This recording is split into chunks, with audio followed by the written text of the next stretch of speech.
Mesdames et messieurs, bonsoir. Merci d'avoir choisi RTI 1 à la 1 de ce 20h.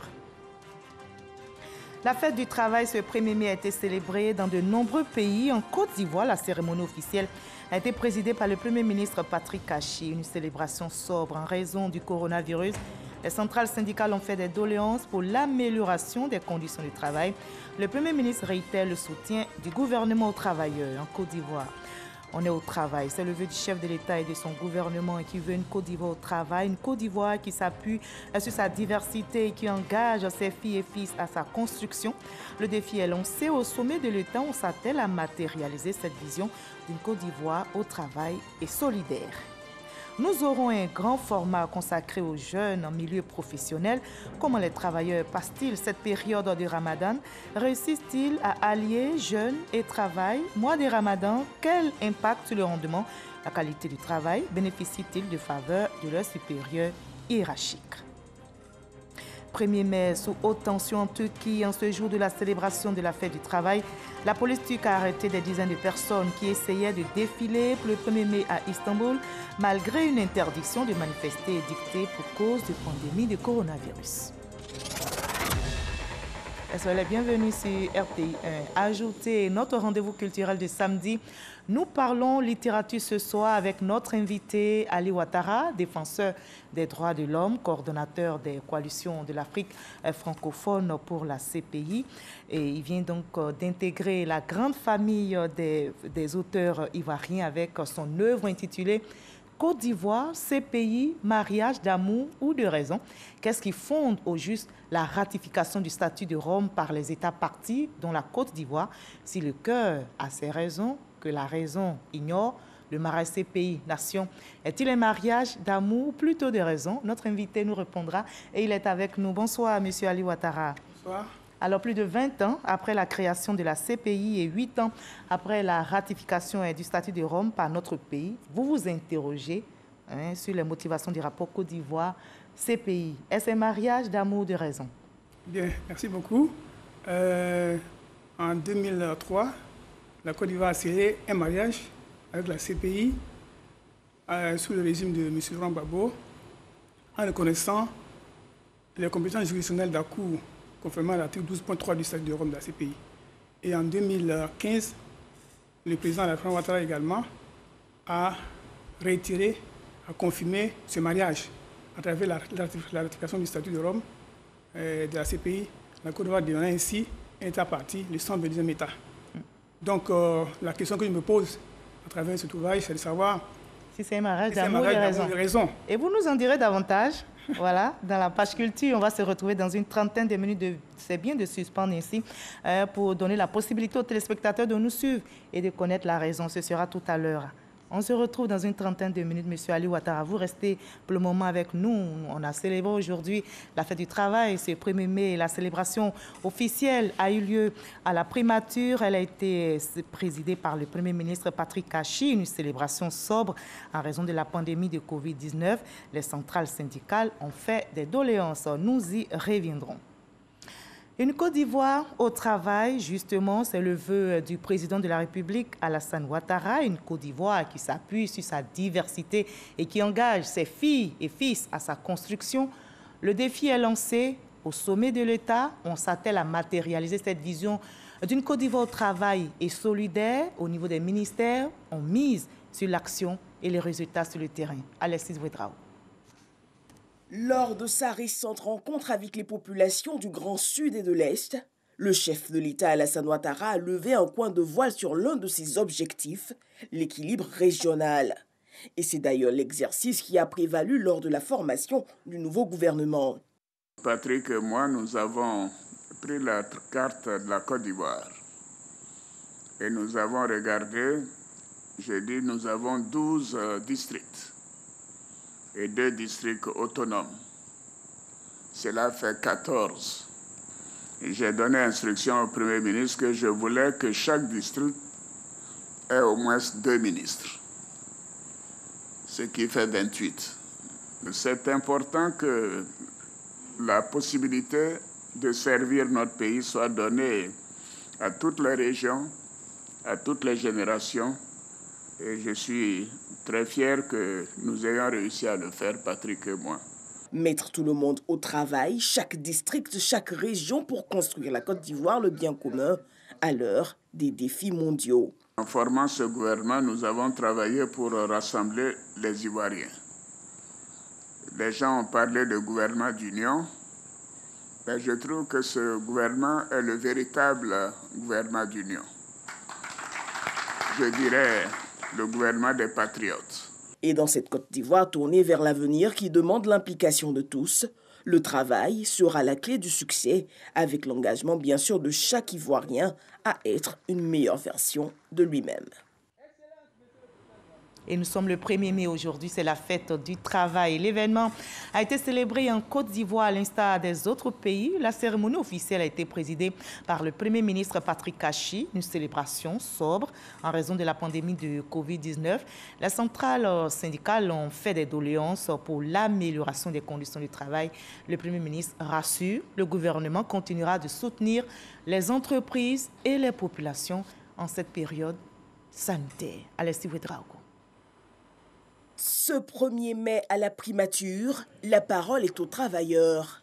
Dans un contexte marqué par la crise sanitaire mondiale, le gouvernement a su maintenir le dialogue social qui a ouvert le champ des possibles. Grâce au dialogue social auquel ont eu recours le gouvernement et les partenaires sociaux dès l'entame de la crise sanitaire, des mécanismes adéquats ont été identifiés et mis en œuvre, ce qui, au demeurant, a permis de diluer les efforts de la crise et de contribuer à la résilience des entreprises. Si les centrales syndicales saluent les efforts de l'État face à la Covid, elles demandent un peu plus d'accompagnement. À ce jour, près de 1 800 000 travailleurs ont perdu leur travail du fait de la maladie. Humanis demande l'assouplissement des conditionnalités auxquelles sont soumises les entreprises pour les pré-Covid. Plus de diligence dans le traitement des dossiers pour l'indemnisation des travailleurs directement impactés par la Covid-19. Autre doléance, l'amélioration de l'accès à l'eau, à l'électricité, la revalorisation du SMAG, l'ouverture des négociations portant sur le minima catégoriel, des points que porte aussi l'Union nationale des travailleurs qui salue les acquis de ces derniers mois. L'UNATESID ne saurait égrener les acquis obtenu sans exprimer son infinie gratitude à son Excellence le Président de la République pour la subvention accordée aux centrales syndicales chaque année. Le paiement effectif du stock des aérés de certains fonctionnaires et agents de l'État. Et surtout, le recrutement dérogatoire en 2020 de 200 personnes en situation de handicap. L'Union plaide entre autres pour l'adoption du nouveau statut général de la fonction publique, la garantie de l'exercice syndical, le report de la date d'expiration de l'ancienne carte nationale d'identité et la prise de conscience au sein du secteur éducation. Un plaidoyer partagé par la FESACI qui invite la primature à être le point d'ancrage du dialogue social. Que le Conseil national du dialogue social soit l'ancrage de la primature, pour lui permettre d'avoir une certaine autonomie et d'agir sur les conflits sociaux en tant que facilitateur, arbitre et en jouant son rôle de prévention. La centrale Dignité, elle s'appesantit sur un cas spécifique, celui du personnel de maison. Solennellement, à cette tribune, la CSR Dignité fait le plaidoyer auprès du président de la République d'inscrire la question de la déclaration des personnels domestiques de toutes les autorités de la République comme critères ou conditions préalables à leur nomination. La centrale invite à mieux outiller les inspecteurs du travail en vue de garantir la sécurité des travailleurs, à revaloriser la prime du transport et l'allocation familiale pour les agents de la fonction publique et surtout à mettre en place une assurance chômage face à la Covid. Suppression des impôts sur les pensions de retraite, meilleure organisation du temps du travail, révision de l'IGR pour les femmes. Le GTCI demande plus d'innovation pour garantir la stabilité dans le pays. Nous demandons au chef de l'État d'instruire le gouvernement à poursuivre et même innover les efforts en vue de la normalisation du tissu économique et de la stabilisation de l'état sanitaire des travailleurs dus à la COVID-19.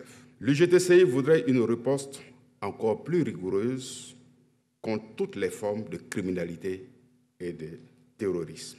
Auditeur attentif, le chef du gouvernement a réaffirmé la volonté de l'État à toujours améliorer le climat social.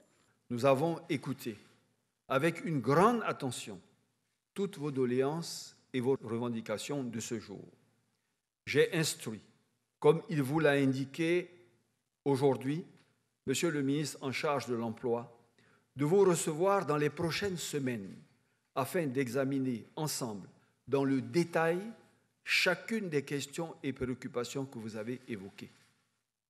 Pour l'heure, j'ai l'honneur de vous annoncer que le président de la République, qui salue particulièrement l'écoute et le respect des engagements, a autorisé le versement de la subvention de 800 millions de francs CFA aux syndicats actifs au titre de l'année 2021.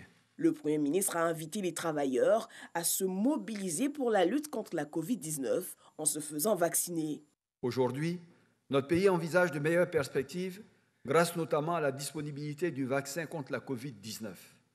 Je voudrais donc inviter les travailleuses et les travailleurs à se faire vacciner, et notamment leurs éminents représentants syndicaux dont la valeur d'exemple est clé, afin que nous puissions tourner toujours plus vite la page de cette pandémie.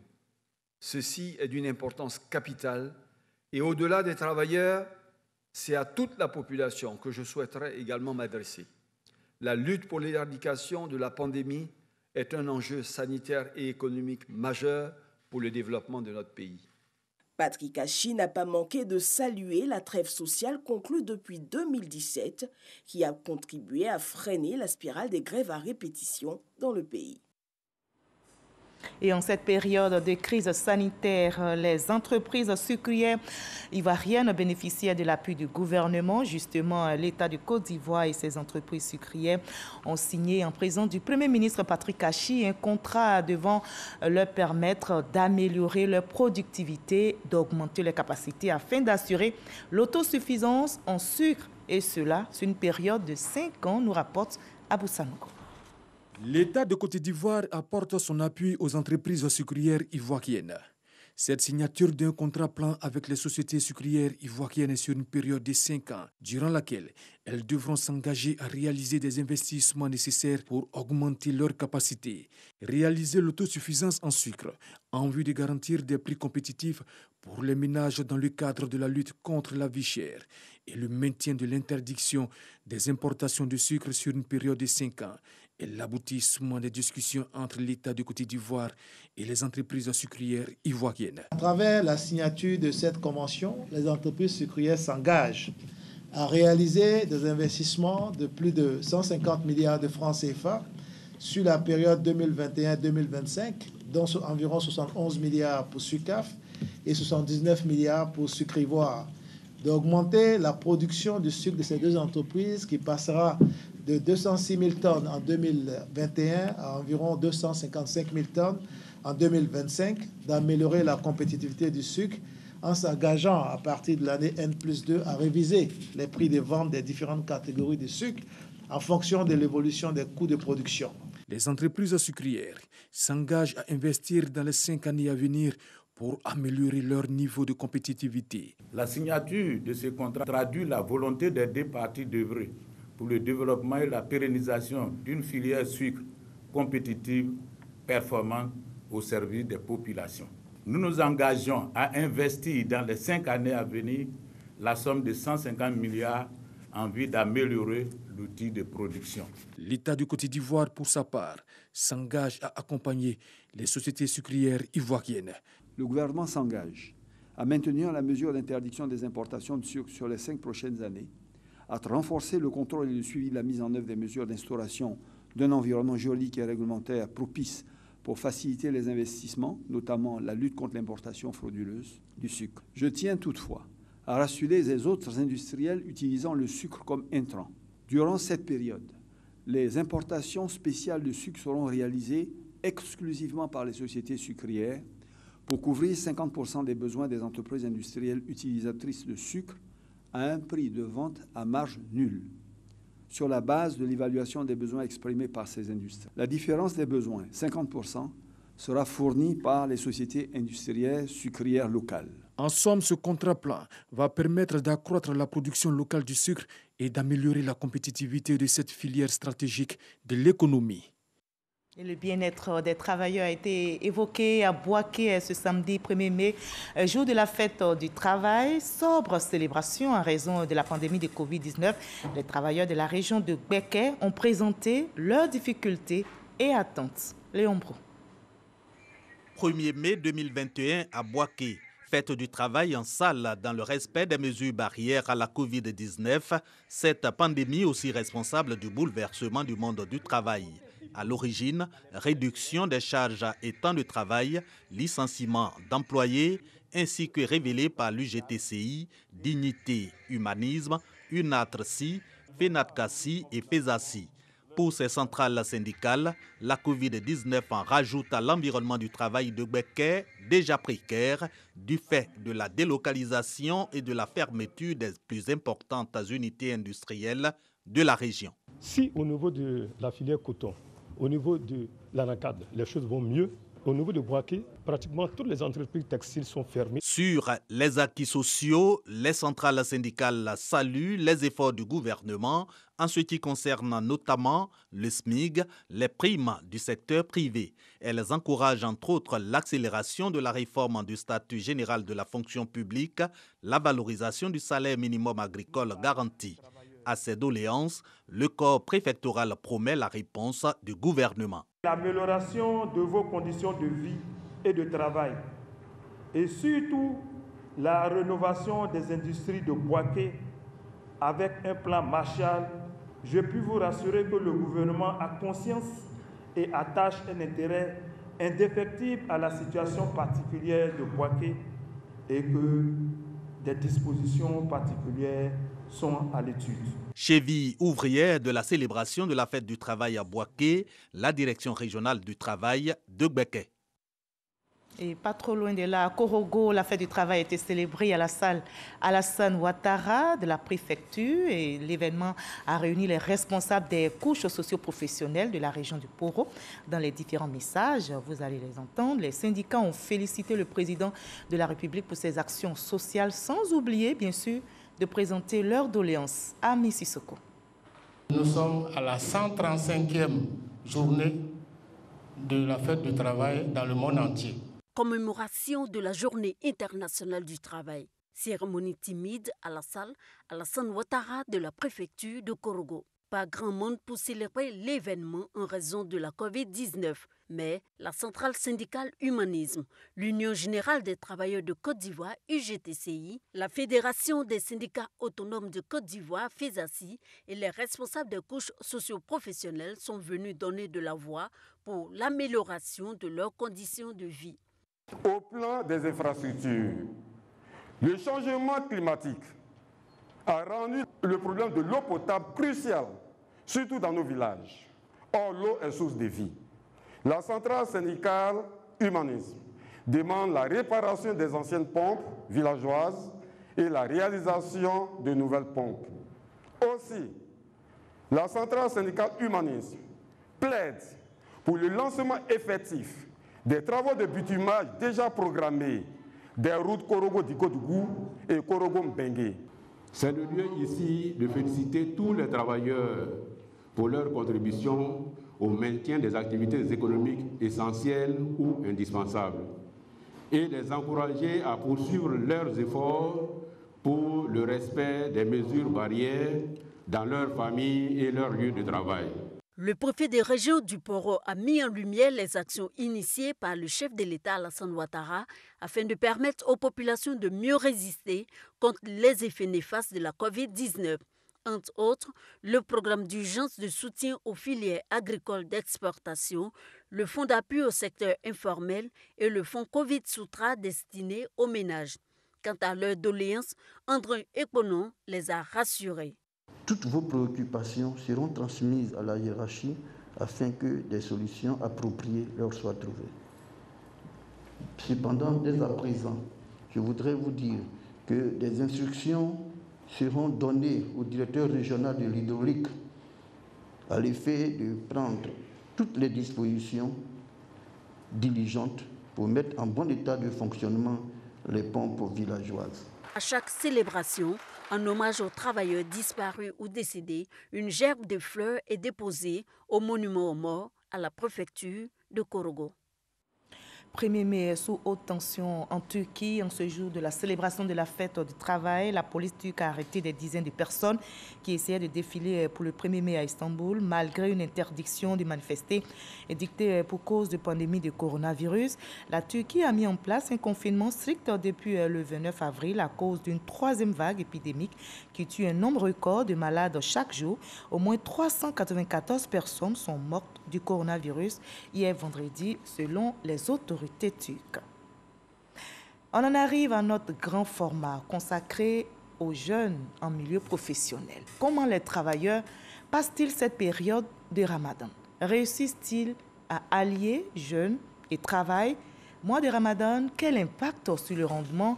Bénéficient-ils de faveur de la part de leurs supérieurs hiérarchiques ou employeurs? Élément de réponse avec Walter Amadou Ouattara. Mécaniciens automobiles ou ferronniers, ces hommes de métier fournissent des efforts physiques et techniques afin d'assurer leur engagement vis-à-vis de la clientèle. Et ce n'est pas toujours aisé en période de jeûne du Ramadan. Maintenant, on respecte plus l'heure de la prière, tout ça. Parce qu'après midi 13h, on se repose, on va prier, on se repose pour 1 heure du temps. Et on reprend encore le travail. Après 16h, on travaille un peu, on se repose.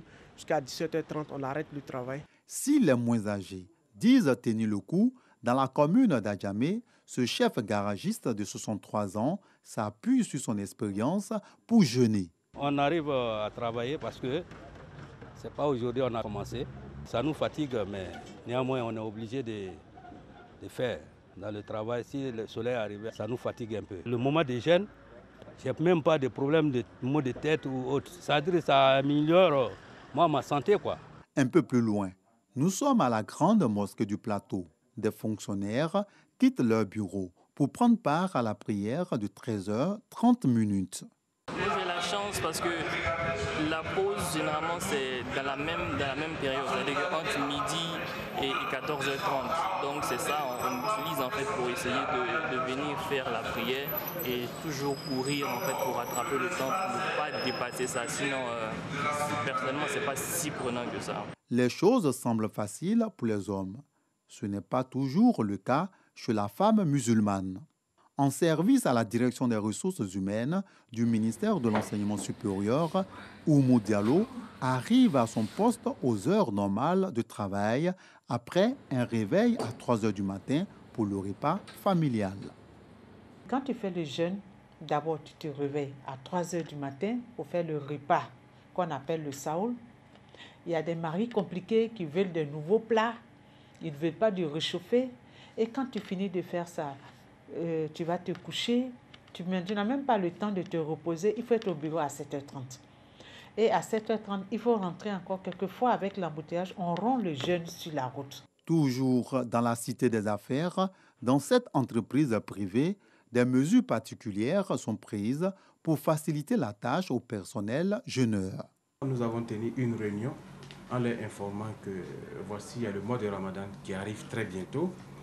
Et nous vous demandons quand même de vous accommoder, travailler en équipe. Et c'est ce qui est important chez nous ici. Aménager les horaires du travail. Pour ceux qui sont musulmans, ceux qui jeûnent, pour qu'ils puissent arriver au bureau à 9h à 9h30 et qu'ils puissent descendre plutôt à 15h à 15h30. Je vois que le mois de Ramadan a apporté encore plus de productivité que les mois précédents. Une mesure approuvée par les agents chrétiens et musulmans. Le manager est très cool avec nous sur ce point-là, vraiment, parce qu'il comprend la situation, il sait que le jeûne n'est pas du tout facile. Il y a les prières nocturnes qui sont là, il y a le fait de ne pas manger, de ne pas boire, les distances parcourues pour venir au travail, donc on a une certaine flexibilité, voilà, à ce niveau-là. Pendant le mois de carême chrétien, il y a des faveurs aussi, voilà, et même ceux qui ne sont pas chrétiens ont ces mêmes faveurs-là, voilà, à savoir il y a moins de stress. On n'est plus trop à l'heure, le boss permet ça. En plus de ça, on descend très tôt. On fait des partages de tâches toujours. Il n'y a aucun poids sur les chrétiens par rapport aux trucs musulmans. Pour le guide religieux, l'islam ne fait pas la promotion des partisans du moindre effort. Le jeûneur travailleur doit, autant que faire se peut, mettre à l'idée qu'il est en jeûne pour Allah, mais il est au travail en service pour la société. Et le musulman, il se rend toujours serviable, utile, où qu'il se trouve. Du coup, l'acte d'adoration que constitue le jeûne ne doit nullement lui être une excuse, une justification quelconque pour empiéter ni sur le temps de travail, la masse horaire, ni sur la qualité du travail, ni sur la quantité du travail. Parce que c'est un engagement. L'activité de jeûne devait pouvoir nous amener à nous ouvrir, à être jovial, courtois, sympathique avec tout le monde, pour que cela ne donne pas l'impression que le jeûne est un fardeau, est une pénitence, est une punition. Quatrième pilier de l'islam, au plan spirituel, le ramadan est une occasion pour se rapprocher davantage de Dieu et mériter son pardon. C'est également un moyen d'acquérir une bonne santé. Allier l'activité professionnelle au jeûne du ramadan n'est pas très souvent facile pour certains musulmans. Mais pas impossible pour d'autres. Le jeûne fortifie, dit-on. La communauté musulmane est donc en jeûne en ce mois de Ramadan, un moment de spiritualité qui invite au partage et à la solidarité. C'est justement pour soutenir cette communauté que le ministre des Mines, du Pétrole et de l'Énergie, Thomas Kamara, a fait don de 40 tonnes de vivres dans la région du Hambol. Une caravane a sillonné Katiola, Niakara et Dabakala pour la remise, nous rapporte Kader Sogodogo. Du sucre, du riz et du lait, 40 tonnes de vivres au total. C'est le don du ministre des Mines, du Pétrole et de l'Énergie, Thomas Pogaba Kamara, à la communauté musulmane de la région du Hambol qui observe le jeûne du Ramadan. C'est une période où le partage, le pardon et les prières. Le ministre qui est très proche de sa population ne peut pas rester essentiel. C'est pour ça qu'il nous a délégués, il nous a envoyés pour venir vers sa population, pour les soutenir dans ce mois de carême qui génère vraiment beaucoup de dépenses. Partage et solidarité, des vertus prônées par le Saint-Coran, d'où la joie des bénéficiaires. Nous sommes heureux de ce don. Tous les musulmans, on n'a qu'à avoir beaucoup de prières pour le pays, pour le président de la République et pour tous les ministres. Donc pour que la Côte d'Ivoire n'a qu'à vivre en paix. La caravane de la solidarité, initiée par le ministre Thomas Pogaba Kamara, n'est pas à sa première édition. Chaque année, les dons sont acheminés à Dabakala et Niakara, après Katiola. Voilà, on reste solidaire et surtout mobilisé contre la pandémie de Covid-19 qui frappe l'humanité.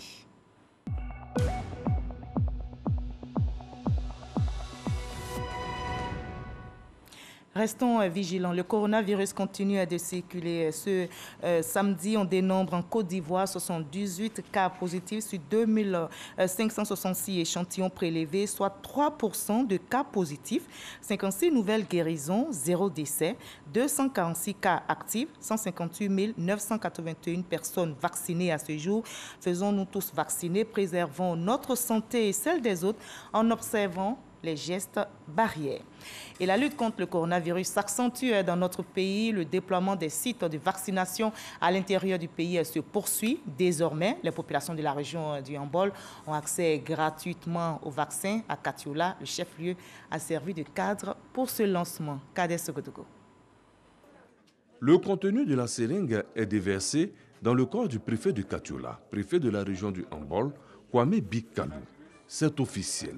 La vaccination contre la Covid-19 est désormais une réalité à Katiola et dans toute la région du Hambol. Je pense qu'ils ont eu les informations utiles, en plus des informations sur le vaccin, et puis comment les choses vont se passer après, le nombre de doses qu'il y a à donner.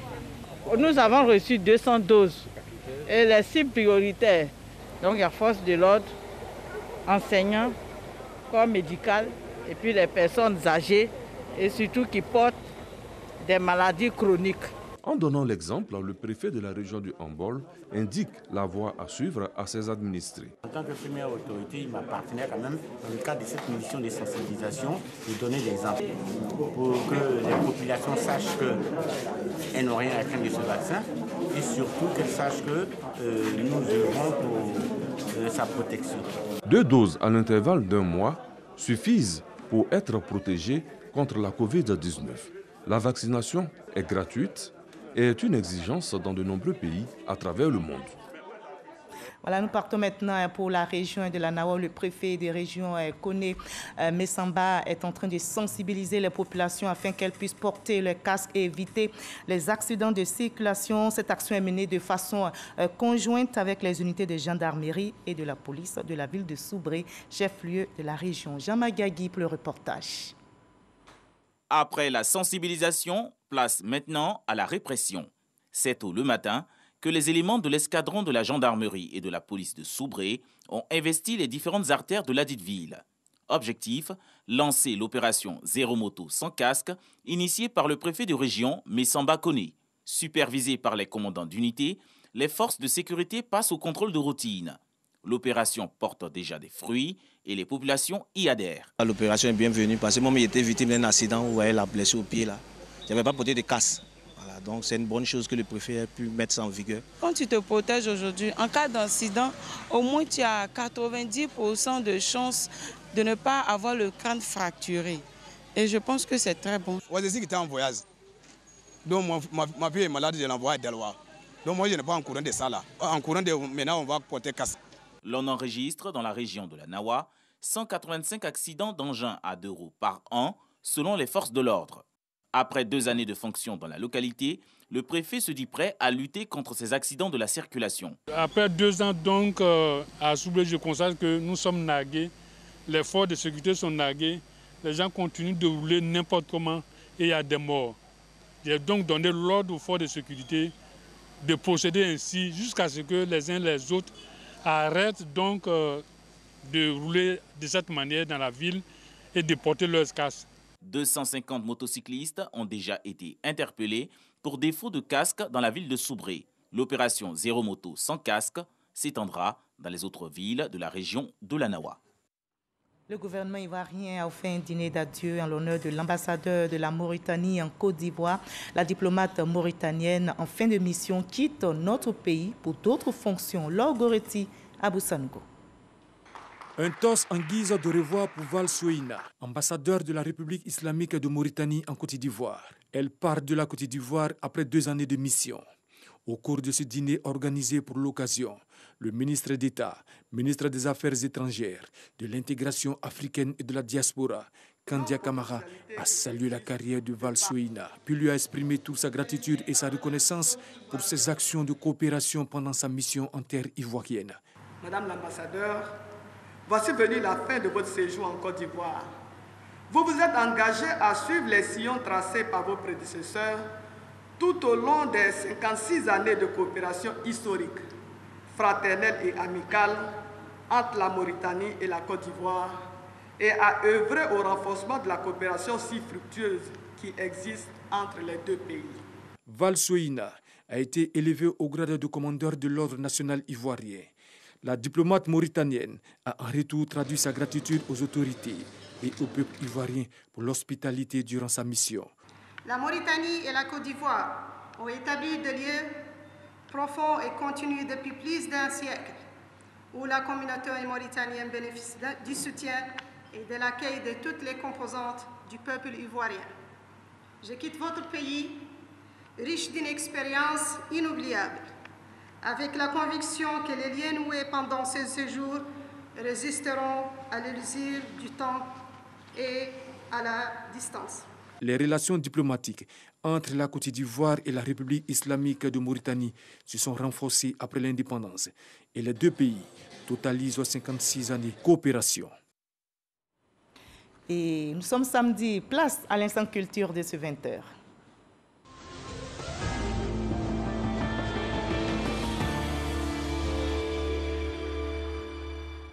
Désiré Kofi Gado est connu sous le nom de Desgad, était virtuose de la musique gaz dans notre pays. Il est décédé le 30 avril 2014, coïncidant ainsi avec la célébration de la Journée internationale du gaz. Et notez qu'à l'occasion du 7e anniversaire de son décès, Tirbus Kofi, journaliste, écrivain et musicien, lui a rendu un hommage à travers un concert de gaz dans la commune de Makori. Avant de passer à l'entretien avec notre invité de la page culture, je vous invite à revoir ce résumé fait par notre confrère Franck Wadio concernant donc l'ouvrage d'Ali Ouattara sur le mariage d'amour ou mariage de raison Côte d'Ivoire, CPI. Informer, décrire, réconcilier avec l'histoire et faire l'état des lieux de cette relation tumultueuse entre la Côte d'Ivoire et la Cour pénale internationale, CPI. Côte d'Ivoire, CPI, mariage d'amour ou mariage de raison. Ali Ouattara, enseignant et expert des questions de droits de l'homme, livre sa part d'éclairage. L'essai proposé est un condensé d'expériences vécues par la trentaine d'années d'activisme de l'auteur dans la promotion et la défense des droits de l'homme. Pour revenir au contexte, l'auteur le rappelle. C'est le travail de plaidoyer de la coalition ivoirienne pour la Cour pénale internationale dont fait partie l'auteur qui a amené la Côte d'Ivoire à ratifier le texte fondateur de la CPI, un plaidoyer qui argumentait l'incapacité du pays à juger les crimes graves commis sur son sol. La démarche d'Ali Ouattara est dès lors didactique. La compréhension du statut de Rome et les subtilités constitutionnelles qui en ont favorisé la ratification, la situation de la justice ivoirienne après la crise post-électorale, les jeux d'intérêt, en somme, un livre pour ouvrir à plusieurs champs d'analyse. Et nous sommes en compagnie de notre invité. Je vous retrouve avec plaisir, M. Ali Ouattara, pour parler de votre ouvrage Côte d'Ivoire, CPI, mariage d'amour ou de raison. Alors, vous évoquez dans votre ouvrage la souveraineté des États partis qui sont dotés de juridictions capables de juger les crimes commis sur le sol. Alors, dites-nous, qu'est-ce qui justifie la création de la Cour pénale internationale? Bien, vous savez qu'après la guerre mondiale, il y a eu beaucoup de... Durant la guerre mondiale, il y a beaucoup de crimes, d'atrocités qui ont été commises, donc des crimes de masse. Et il y a eu des juridictions qui ont été créées par le Conseil de sécurité. Et donc, il fallait à un moment donné qu'il y ait des juridictions permanentes. Les juridictions qui ont été créées par le Conseil de sécurité étaient limitées dans le temps et dans l'espace, notamment dans le cas de l'ex-Yougoslavie, dans le cas du Rwanda, etc., etc. Et donc, par conséquent, il fallait trouver une juridiction internationale permanente où les États pouvaient adhérer de façon libre, de façon indépendante. D'accord. Alors, quels sont les types de crimes qui relèvent de la CPI? Bien, nous avons plusieurs types de crimes qu'on peut trouver dans l'article 5 du statut de Rome de la CPI. Il s'agit de crimes contre l'humanité, des crimes de guerre, des crimes de génocide, également des crimes d'agression qui ont été adoptés dernièrement. Et il faut aussi dire que c'est une juridiction qui permet à l'État d'exercer sa juridiction sur place. Et c'est une juridiction qui est complémentaire. Donc, ça veut dire que la primauté... Les juridictions nationales et les juridictions internationales. Voilà, donc, ça veut dire que les juridictions nationales ont la primauté. C'est lorsqu'elles sont défaillantes, lorsqu'on n'a pas la capacité, que la CPI intervient. Donc, ce n'est pas parce qu'on a ratifié le statut que forcément la CPI vient s'immiscer dans les affaires de l'État. C'est lorsque l'État n'a pas la capacité juridique de pouvoir juger les crimes qui sont compétents de la CPI que la CPI intervient. D'accord. Alors, combien de dossiers arrivent-ils devant la CPI? Bon, mais il y a plusieurs modes de saisine. Il y a d'abord l'État parti qui peut demander à ce qu'une enquête soit ouverte dans son pays. Il y a, c'est le cas de la Côte d'Ivoire par exemple, c'est le cas de la RDC, c'est le cas de la RCA, etc. Il y a également le Conseil de sécurité des Nations Unies qui peut pouvoir, auprès du procureur, pour demander qu'il y ait une enquête. Très souvent, c'est les États qui ne sont pas États partis. On a le cas de la Libye, on a le cas par exemple du Soudan. Il y a également le proprio mutu, qui dit l'initiative vient de la procureure. Donc, l'autosaisine de la procureure, on a par exemple le cas du Kenya. D'accord. Voilà différents modes. Maintenant, il y a une exception pour le cas de la Côte d'Ivoire, comme il faut le dire, parce qu'en n'étant pas État parti, la Côte d'Ivoire a activé l'article 12.3 du statut en 2003 pour demander que la CPI vienne enquêter en Côte d'Ivoire. Donc, c'est comme si c'était une ratification ad hoc, en fait. Comme en 2013.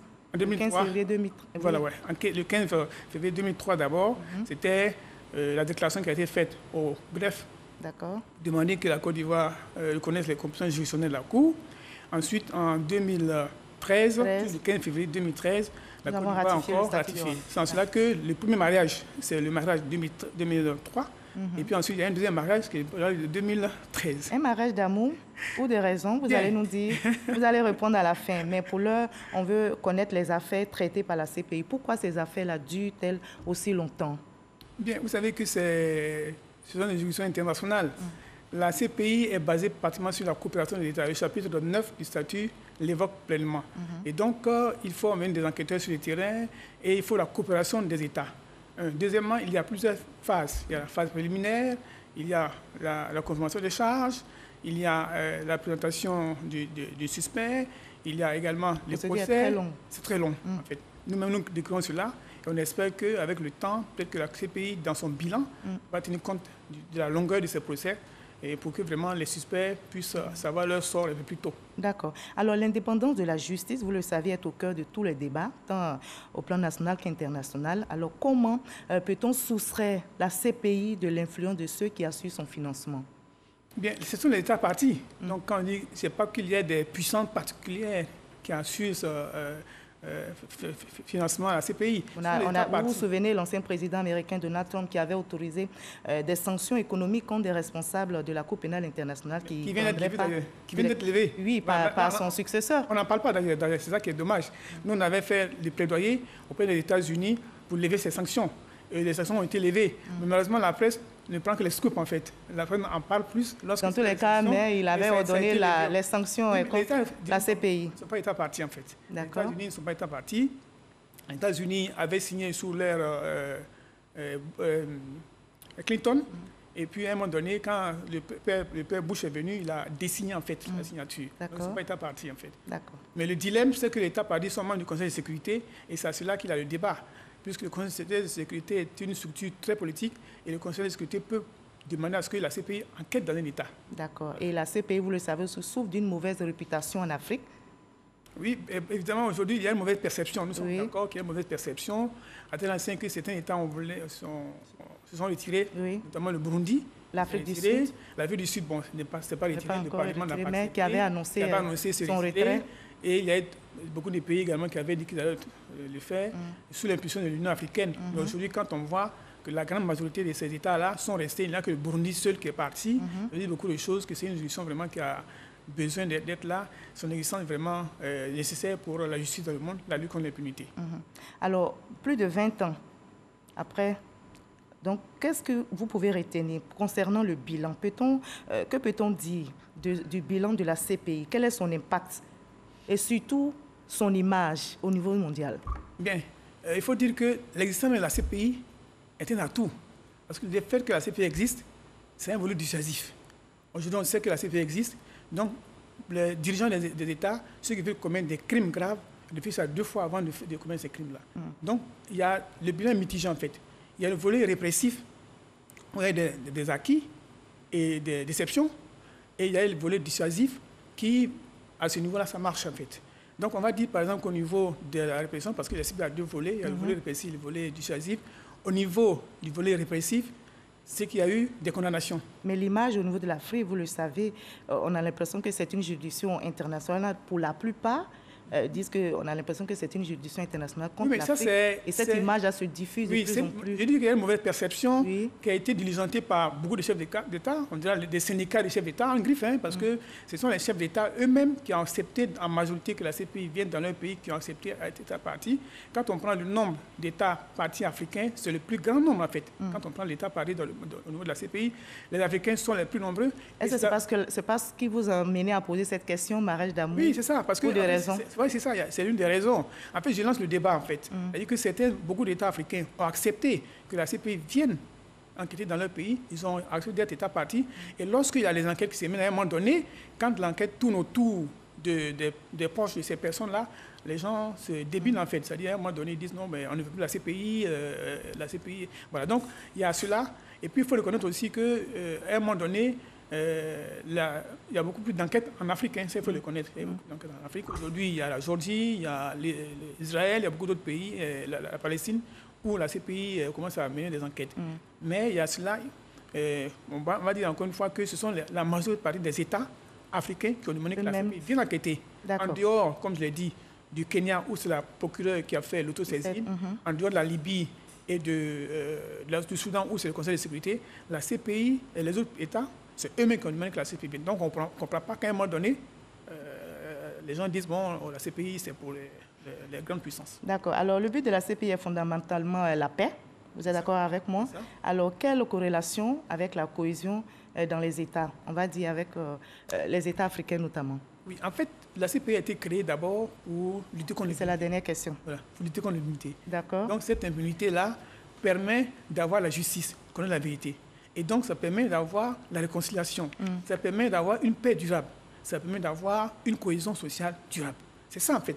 Donc si on part de ce principe-là, nous disons que la justice est le gage de la paix, la justice est le gage de la réconciliation, la justice est le gage d'une cohésion véritable. Et on souhaite justement cette cohésion dans tous les États africains. On célèbre justement cette cohésion dans notre pays. Il y a le retour de l'ancien président Laurent Gbagbo bientôt et le président de la République, on l'a entendu, qui a annoncé que les frais de voyage de l'ancien président ivoirien, de toute sa famille, seraient pris en charge.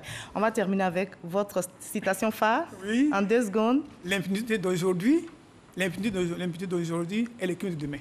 L'impunité est un encouragement à la récidive pour les bourreaux. L'impunité est un encouragement à la vengeance des victimes. Sachons que tout Africain, tout individu, tout citoyen est une potentielle victime. Merci. Encore, la CPI a été créée pour les victimes, faisant en sorte qu'il y ait moins de victimes dans nos différents États. Merci beaucoup, M. Ali Ouattara. Merci d'avoir été avec nous. La question reste toujours posée. Mariage d'amour ou des raisons? Chacun y va de son compte. On va aller donc l'ouvrage et puis tirer la conclusion à notre niveau. Merci d'avoir été notre invité de la page culture ce soir. Merci.